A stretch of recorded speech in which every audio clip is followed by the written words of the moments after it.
hoje estamos aqui no programa Café com a Câmara. Nossos convidados de hoje é o Dr. Ayrton Trevisan, secretário municipal da Justiça. Boa tarde, Trevisan. Boa tarde, Patrícia. Boa tarde aos telespectadores do Café com a Câmara. É um prazer estar aqui com você para falar um pouquinho da nossa cidade aqui e das atividades do secretário de Justiça. Trevisan, como secretário, qual caso ou processo foi interessante que você possa contar aqui para a gente? Olha, Patrícia, na verdade, você ser secretário de Justiça do município como o de Guarulhos, você tem diversão todos os dias. É um poço de problemas, a gente tem uma administração herdada com muitos problemas, de moradias, etc. E todo dia a gente tem alguma situação onde a gente pode ajudar alguém da população, onde a gente pode cuidar do meio ambiente. Eu não te diria que eu tenha algo de muito especial. Na verdade, tem sido muito prazeroso, eu que sou filho da cidade, poder estar à frente de uma secretaria que age, praticamente interage com todas as outras, porque tudo passa pela justiça, as ações das outras pastas, todas passam por nós, e poder contribuir para que a cidade progrida e que a população possa ter uma vida melhor. E como que ficou a secretaria durante esse período da pandemia? Vocês tiveram algumas restrições, não podiam mais fazer reuniões? O que aconteceu nesse período com a Secretaria da Justiça? Bom, a gente tem mantido o isolamento social ao máximo possível. Não tivemos revezamento na secretaria porque os processos não param e a gente não pode deixar o pessoal em casa.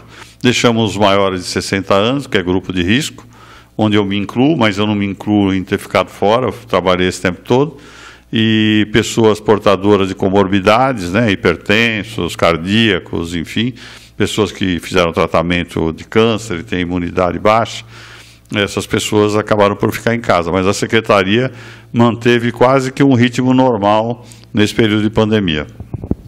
E em relação a Guarulhos, como que a gente está em comparação com outras cidades do estado de São Paulo? A gente está muito ruim, como que a gente está dentro do coronavírus, a porcentagem? Olha, nós estamos bem nesse momento. Na verdade, o índice de mortes, o pico de mortes foi em junho, diminuiu um pouco em julho. Em relação a esses meses, caiu em agosto, fechado agosto, caiu 54% o número de mortes. O número de contaminados caiu 14% em relação a julho. E o índice de contaminação, de transmissão, vamos dizer assim, de uma pessoa para outra, ele sempre é preocupante quando uma pessoa transmite para mais de uma pessoa. Ok? E ele começa a ficar melhor quando uma pessoa transmite para até uma outra pessoa no máximo. Nosso índice está em 0,7.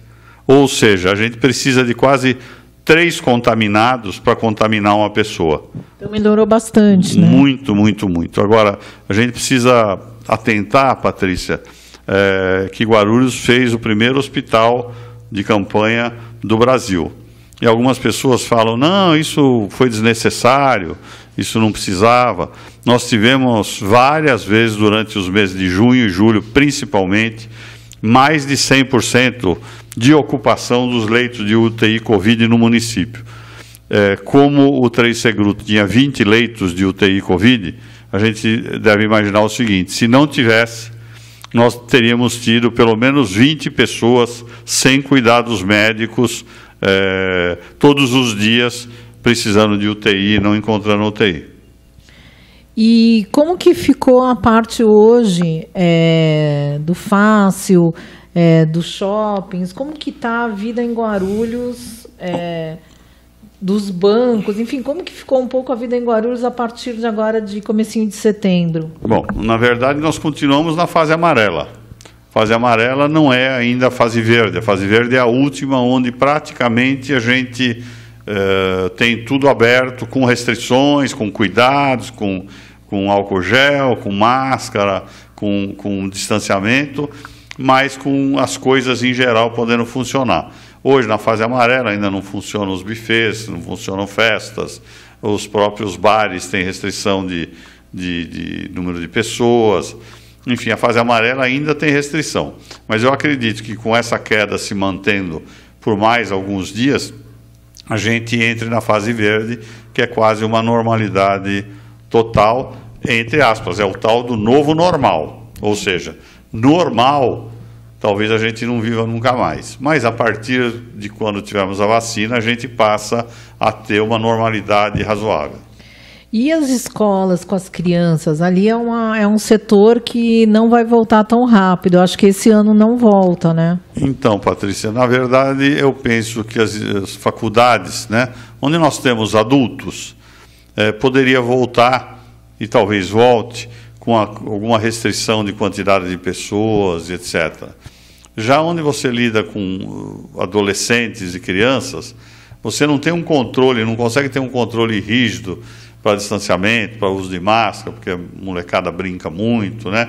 Então eu acho que esses adolescentes e crianças, vamos dizer, talvez só voltem o ano que vem. E as faculdades, enfim, onde a gente tenha mais adultos, possa voltar aí para o fim de setembro, alguma coisa assim. E clubes, isso continuam fechados, né? Então, o clube tem funcionamento com atividades que não sejam coletivas, pode funcionar, mas ainda com bastante restrição. Como que o senhor fez para conciliar o seu trabalho como advogado, que é muito conhecido na cidade, Obrigado. Com a secretaria, né? Porque as pessoas de repente não sabem, mas você teve que parar de advogar durante o tempo que o senhor é secretário, né? Sim, na verdade existe um impedimento legal. O Estatuto da OAB diz que quem exerce um cargo de secretário fica impedido, conforme seja o tipo de secretário, fica ou impedido totalmente de advogar, ou, como no meu caso, impedido de advogar, salvo a favor da Fazenda Pública, salvo a favor do município. Nessa medida, eu me afastei do meu escritório. Num primeiro momento, continuei sócio do escritório, mas afastado das atividades, dada essa proibição. E num segundo momento, eu me retirei da sociedade. Hoje eu estou fora da sociedade. Você não está mais na sociedade? Não estou na sociedade. Uhum. Pode ser que no futuro, deixando de estar no governo, eu volte para o escritório. Mas hoje os sócios lá é meu filho e o meu sócio de então. Eles é que estão à frente do escritório e estão tocando. Eu estou fora do escritório. São duas coisas que não dá para conciliar. Uma delas é a questão legal. Eu não posso advogar. A segunda delas é o tempo. Eu não tenho tempo. Se eu quisesse advogar, a secretaria consome muito tempo, até porque o secretário de Justiça é alguém muito próximo do prefeito. Assim, é um conselheiro do prefeito. Tudo que ele faz tem que passar, de certa forma, pelo secretário, né? Para ter certeza que o que ele está fazendo tem um cunho legal, por muito que ele queira fazer, às vezes não pode. Exatamente. Né? Então a gente faz esse aconselhamento, acaba participando de muitas reuniões, não tem dia, não tem hora, às vezes se reúne de domingo, se reúne de noite, se reúne de sábado, feriado. Me recordo que quando nós tivemos um problema com o aterro sanitário, num final de ano, depois do Natal, o prefeito me ligou, estava na praia, e eu voltei da praia no dia seguinte para fazer uma reunião, justamente para fazer esse aconselhamento. Então, praticamente 24 horas por dia, não que me ocupe. Todos os dias, né? Mas a gente está à disposição 24 horas por dia, todos os dias. Não que o prefeito acabe me ligando 24 horas por dia, todo dia. Sim, mas acontecem coisas na cidade que daí... Aí, a hora que aconteceu, o prefeito liga e a gente tem que estar pronto para atender. E os hospitais? Eu até assisti uma entrevista sua falando sobre a Gerir. O que aconteceu? Ela foi embora, mas deixou... Já tem outra empresa no lugar? Sim, na verdade a gente tinha o hospital o HMU funcionando, e a Gerir não estava, vamos dizer assim, cumprindo as obrigações, exigia repasses maiores de dinheiro sem que houvesse uma comprovação do aumento do serviço, sem que a gente pudesse dar legalidade a isso, e então a prefeitura decidiu por afastar a Gerir. Não foi um processo simples, porque eu tenho lá 30, 40, 50 leitos de UTI, eu tenho pessoas internadas. Eu não posso parar o serviço hoje e retomar daqui uma semana ou retomar daqui 10 dias, porque eu tenho pessoas lá que não podem sair. Então, nós fizemos uma operação muito difícil e aí, quando nós comunicamos a Gerir a saída, naquela noite já assumiu a outra empresa e aí a Gerir foi embora e nós estamos trabalhando com essa outra empresa, que é a Santa Casa de Birigui. E então não teve em nenhum momento o hospital que ficar fechado, ele permaneceu... Não. Em nenhum momento ele parou de funcionar e, diga-se de passagem, tem funcionado bastante bem. Claro que a população precisa às vezes de coisas, é um hospital de urgência, não é um hospital que você possa operar, olha, eu estou com uma hérnia, eu vou operar. Se essa hérnia causar um problema, você é internado como urgência, você opera a hérnia. Se você cair e quebrar uma perna, você opera uma perna. Agora, se você tiver um deslocamento de joelho que tenha que operar, não opera porque lá é só hospital de urgência. E nessa medida a população muitas das vezes tem a razão dela de querer um médico para fazer uma cirurgia, mas o município não tem esse tipo de serviço é feito pelo Estado normalmente. E o Hospital da Criança também estava junto com o Gerir, também tomava conta? O Gerir, na época, acho que tomava, eu acho que não, acho que já tinha saído de lá, era uma outra entidade, hoje está o IDGT, e também é um hospital que a gente não tem tido maiores reclamações. Existia um conceito, Patrícia, que a gente mudou, que o hospital de urgência atendia consultas médicas. A pessoa, estou com tosse, ia para o hospital. Aí aquilo vivia lotado de gente. A prefeitura inaugurou 2 UPAs, a UPA Cumbica e a UPA Paulista. Elas estão funcionando? Estão funcionando normalmente. Essa gestão, na verdade, inaugurou 3 UPAs. Transformou a UPA, o PA Tabuão, não sei se era esse o nome, passou a ser a UPA Tabuão, o Paraíso, PA Paraíso. PA Paraíso. Em UPA Tabuão. Já está funcionando, a UPA Paulista e a UPA Cumbica. Porque, sabe, o pessoal às vezes se ilude, as pessoas constroem prédio.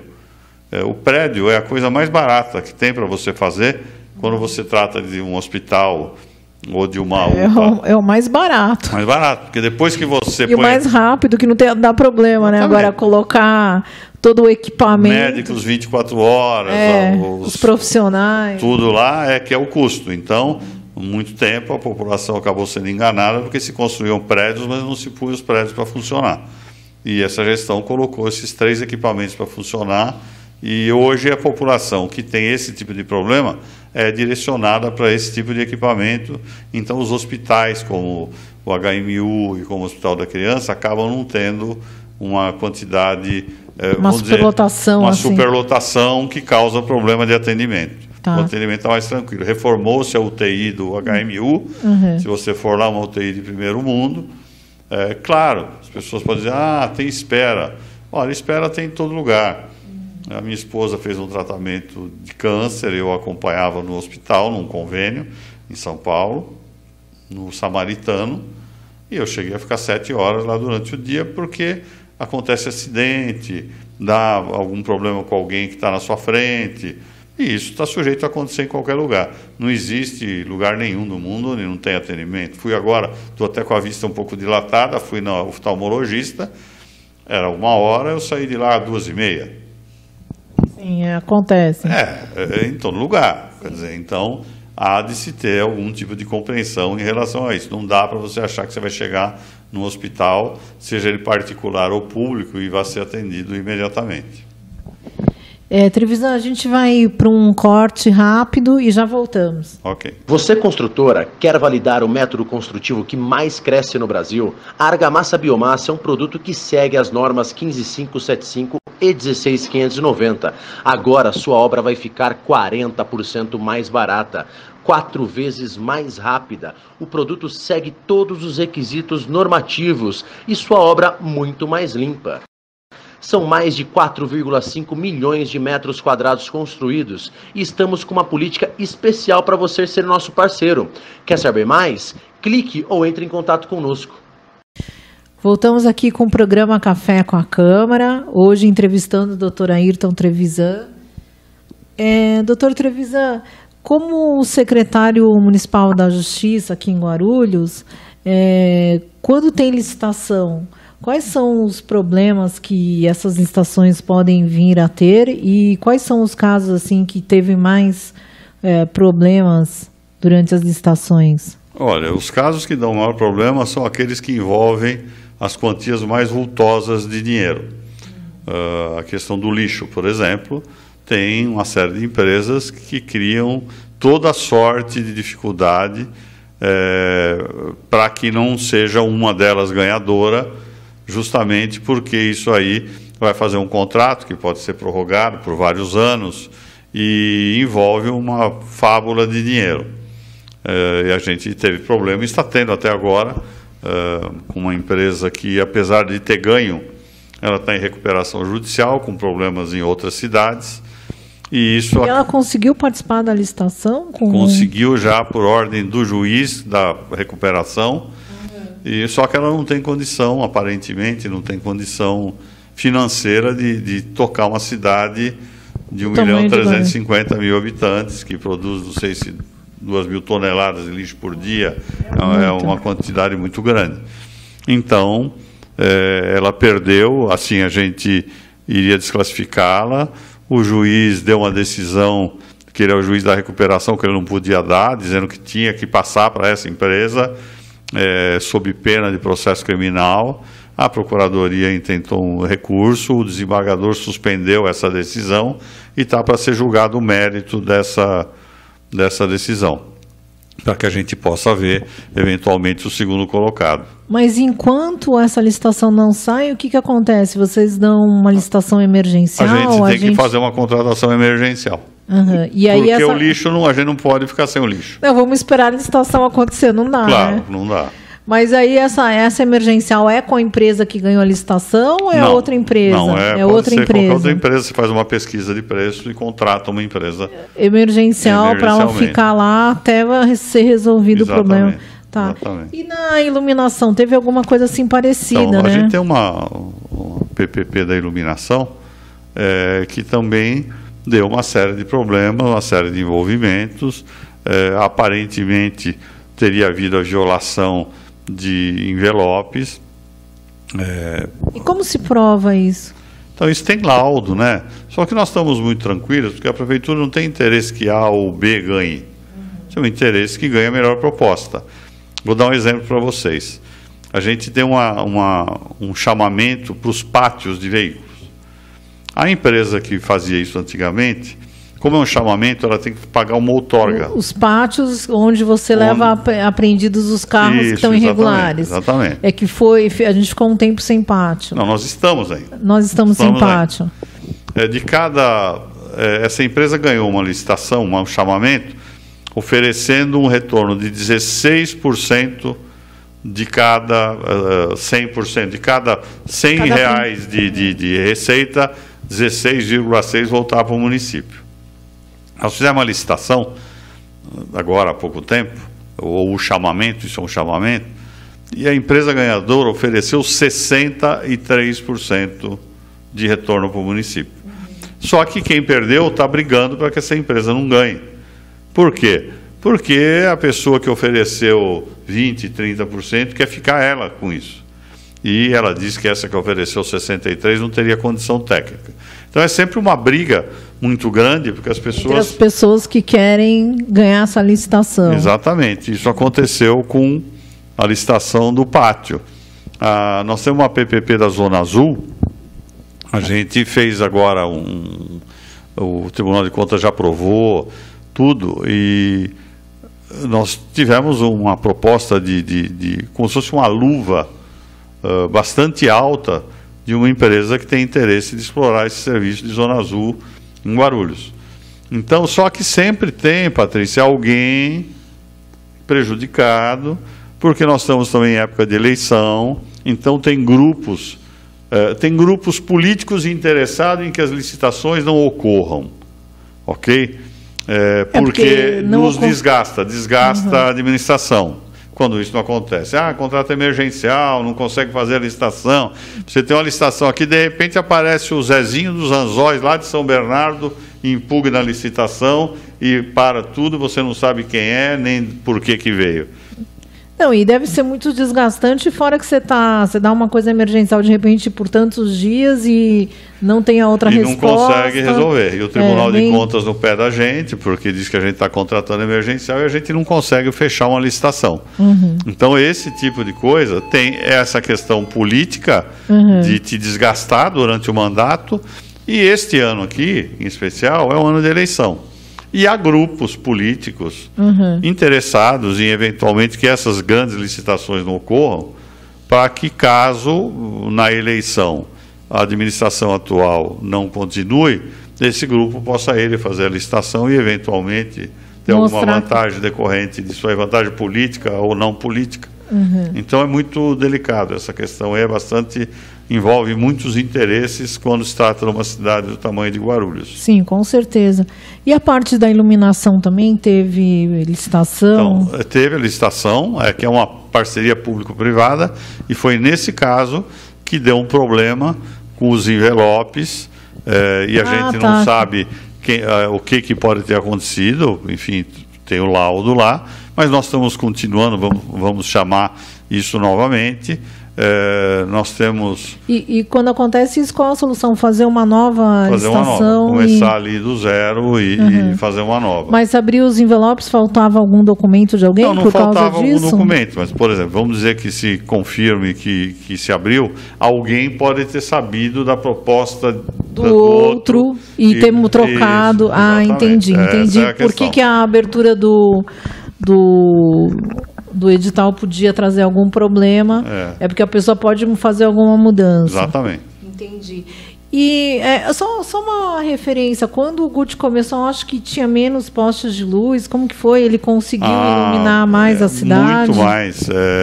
A gente tinha mais de 1000 pontos apagados na cidade e mais de 1000 postes apagados e muito local da cidade sem iluminação. Colocou-se todas. Claro que isso é dinâmico, não posso te dizer que não tem a lâmpada queimada e queimando agora enquanto nós estamos conversando. Mas aquele passivo grande que tinha, acabou todo e fez, eu não sei se mais 200, 300 pontos de iluminação novos na cidade, e isso tem aumentado a cada dia. Eles pediram para eu fazer essa observação, né, que de muitos quarteirões que a gente tinha na cidade, se a gente começar a pensar 2, 3 anos atrás, que tinha só uma iluminação ou não tinha iluminação nenhuma, hoje, se a gente observar, essa iluminação existe, né? E essa iluminação existe, mas a população, ela acaba pensando muito próximo aqui, não é? Então, essas coisas que foram feitas, por exemplo, acabou o rodízio de água. Tem pessoa que fala assim, não, mas no meu bairro falta água 12 horas por dia. Não é que falta água. O sistema de distribuição de água obriga que você feche certos registros para que a água siga em frente para outros bairros. Então, você tem a água 24 horas, mas de repente no seu bairro ela passa 12 horas e depois ela vai para outro bairro. O que se tem que fazer? Existe um decreto estadual que obriga cada residência a ter uma reserva de água, por intermédio de caixas d'água, equivalente ao consumo diário. Você diz, como é que a gente calcula isso? Vamos fazer uma conta aqui. Uma família que gaste 10 metros cúbicos por mês de água, essa família gasta mais ou menos 330 litros por dia, né? Vezes 30 vai dar 990, vai dar os 10 metros cúbicos. Essa família tem que ter uma caixa d'água de 400, que não deve ter de 500 litros. Se essa família tiver a reserva de água para 24 horas do consumo dela, ela nunca vai ficar sem água. Ela sempre vai ter água. A água vai vir todo dia, mas ela não vai estar 24 horas na sua torneira. Então, é importante que você tenha uma caixa d'água. E com essa negociação que foi feita com a Sabesp, não só tem água agora todos os dias, não tem aqueles rodízios, como também, até fim do ano, a gente vai ter 40% do tratamento dos esgotos, né? Exatamente. Que antes a gente pagava por uma coisa que a gente não tinha. Então, nós tínhamos 2% do esgoto tratado em 2017. Nós, quando fizemos essa concessão para a Sabesp, nós tivemos uma série de vantagens. Uma delas é que equacionou a dívida de 3,2 bilhões de reais que tinha com a Sabesp. Você falou, o que equacionou? Está suspensa a dívida e a cada ano de concessão quita 1/40 dessa dívida. A Sabesp, ela ficou arquivada, ela não existe mais ou ela... O SAI. O SAI, desculpa. Não, o SAI foi extinto. O SAI foi extinto, Foi tá. extinto, o SAI não existe mais. E E a dívida, a Sabesp, por cada ano de concessão, vai ela descendo... quita 1/40. Tá. Vamos dizer que fosse 4 bi, daria 100 milhões por ano. A cada ano quita 100 milhões. É 3,2 bi, então dá algum número, 80 milhões por ano, alguma coisa assim. E isso ficou resolvido para sempre, não importa quem volte para... Então, como é uma concessão, ela pode eventualmente ser cassada. Certo. Por isso que já não teve a quitação imediata dos 3,2 bilhões.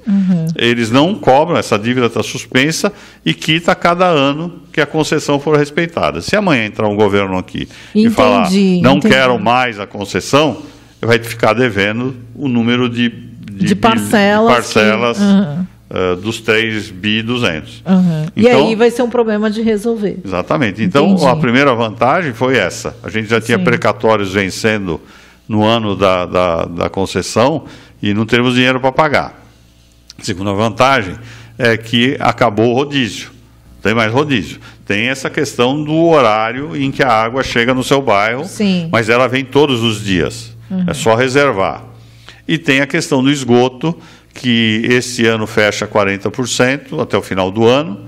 O ano que vem, se eu não me engano, é 60%. Acho que até 2026, se eu não me engano, Guarulhos vai ter 100% de esgoto tratado. Isso é muito importante. Muito importante por quê, Patrícia? Porque as pessoas adoecem por uma série de fatores, além dos genéticos.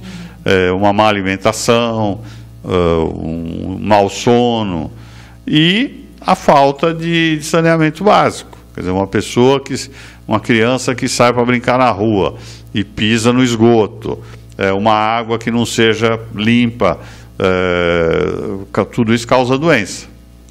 Você olha hoje no Covid, o maior número de pessoas que está morrendo são as pessoas das camadas mais simples da população. E por que elas estão morrendo? Elas estão morrendo porque normalmente elas têm mais comorbidades decorrentes de uma má alimentação, decorrentes da ausência de saneamento básico, e acaba tendo um índice de mortalidade maior aí. Doutor Trevisan, e sobre a Câmara, a chegada da Câmara de Arbitragem e Mediação na cidade? Olha, eu sou advogado, advoguei a vida inteira na área trabalhista. A área trabalhista é uma das primeiras que sempre privilegiou a conciliação. Sempre privilegiou a conciliação. Um bom caminho. Um bom caminho. E depois os outros ramos do direito, até o direito penal hoje tem a conciliação. A pessoa pode, enfim, ao invés de ir preso, fazer um serviço social, pode fornecer uma cesta básica, etc. Nessa linha, as câmaras de conciliação, elas são de arbitragem e de conciliação, elas são muito boas porque é mais um instrumento, vamos dizer, colocado à disposição da população para resolver conflitos, de um lado, e mais um instrumento que pode tirar aqueles direitos que são disponíveis, né? Para quem não entende o que você tem certos valores que não são disponíveis. A filiação, pensão alimentícia, o nome, esse tipo de coisa, são valores que não são negociáveis, vamos dizer, não são direitos disponíveis, ninguém dispõe deles. E tem aqueles de cunho econômico que as pessoas podem dispor. Esses direitos são aqueles que são passíveis de uma arbitragem, de uma conciliação.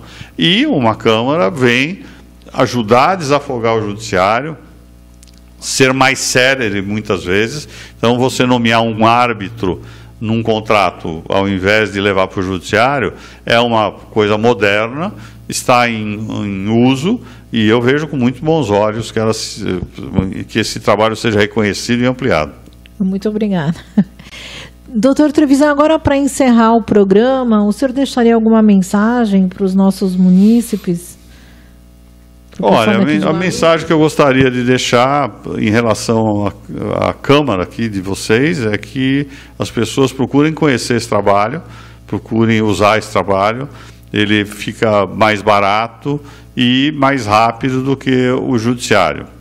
E para a nossa cidade deixar o compromisso meu de secretário, o compromisso da prefeitura, de estar atendendo a população na melhor maneira possível. Eu sou filho dessa cidade e eu gostaria que a vida das pessoas fosse muito melhor aqui em qualquer aspecto, seja do saneamento básico, seja da educação, da segurança ou da saúde. Muito obrigado, doutor Trevisan. Estamos terminando mais um programa.